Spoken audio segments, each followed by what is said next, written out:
বরবটি দিয়ে ছোটো মাছ একবার এভাবে বানিয়ে খেও, ভীষণ ভালো খেতে হয়। তার জন্য এখানে আমি ব্যবহার করছি মোরলা মাছ। মোরলা মাছগুলোকে ভালোভাবে কেটে পরিষ্কার করে নিয়েছি। এখন এর মধ্যে লবণ আর হলুদ মাখিয়ে বেশ কিছুক্ষণ রেখে দেব। ওই 20 মিনিট মতো রেখে দেব, তাতে মাছগুলো খুব সুন্দরভাবে ভাজা হয়ে যাবে। এবার মাছটাকে রেখে আমি সবজিগুলো এক এক করে কেটে নিচ্ছি। প্রথমে কেটে নিচ্ছি বরবটিটা। বরবটি লম্বা লম্বা করে কেটে নেব। সব বরবটি কাটা হয়ে গিয়েছে। এখন আমি কেটে নেব আলু।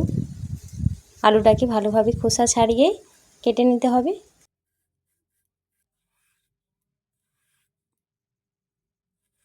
আলুটাকেও বরবটির মতো লম্বা লম্বা করে কেটে নেব। আলু বরবটি কাটা হয়ে গিয়েছে। এখন এটাকে ভালোভাবে জল দিয়ে পরিষ্কার করে ধুয়ে রেখে দেব। কড়াই বসিয়েছি, কড়াইতে সর্ষের তেল দিয়ে ভালোভাবে তেলটাকে গরম করে এর মধ্যে বরবটি আর আলুটাকে ভাজতে বসিয়েছি। বরবটি আলুটাকে ভালোভাবে লাল লাল করে ভেজে নেব।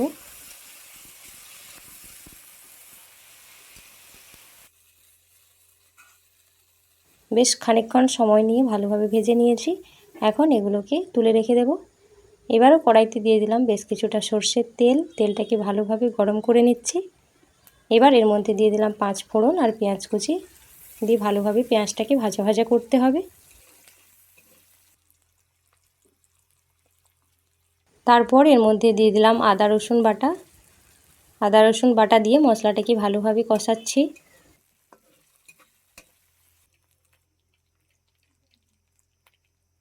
এখন এর মধ্যে দিয়ে দেব লাল লঙ্কার গুঁড়ো আর দিয়ে দেব পরিমাণ মতো হলুদ গুঁড়ো। দেওয়ার পরে ভালোভাবে কষিয়ে নিয়ে সামান্য জল দিচ্ছি, দিয়ে মশলাটাকে বেশ কিছুক্ষণ কষাতে হবে।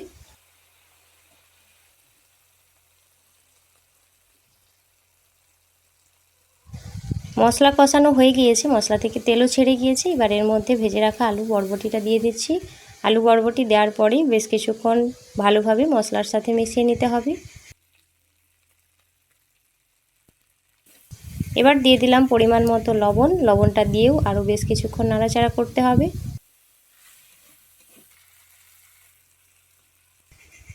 এখন এর মধ্যে দিয়ে দিচ্ছি জিরে আর সর্ষে একসাথে বেটে রেখেছিলাম, সেই বাটাটা এর মধ্যে দিয়ে দিলাম। এবার ঝোলের জন্য দিয়ে দিচ্ছি পরিমাণ মতো জল। দেওয়ার পরে ভালোভাবে এটাকে ফোটাতে হবে। আর এখানে আমি মোরলা মাছগুলোও ভেজে রেখে দিয়েছি। বেশ অনেকক্ষণই ফুটে গিয়েছে, আলুগুলো প্রায় সেদ্ধ হয়ে গেছে।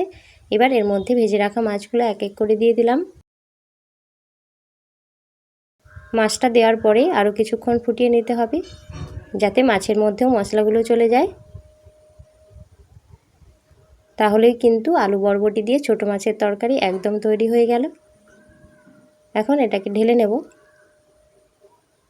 দেখতেই পাচ্ছ কতটা সুন্দর হয়েছে, আর খেতে কিন্তু দারুণ হয়েছিল।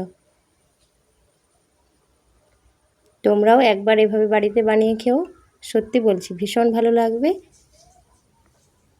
আর ভিডিওটি কেমন লাগলো অবশ্যই কিন্তু কমেন্ট করে জানাবে। তাহলে চলো আজ আসি, দেখা হচ্ছে অন্য একটা ভিডিও নিয়ে। ভিডিওটিকে সাবস্ক্রাইব করে পাশে থাকতে। ততক্ষণের জন্য সবাই খুব ভালো থেকো, সুস্থ থেকো। আজ আসি।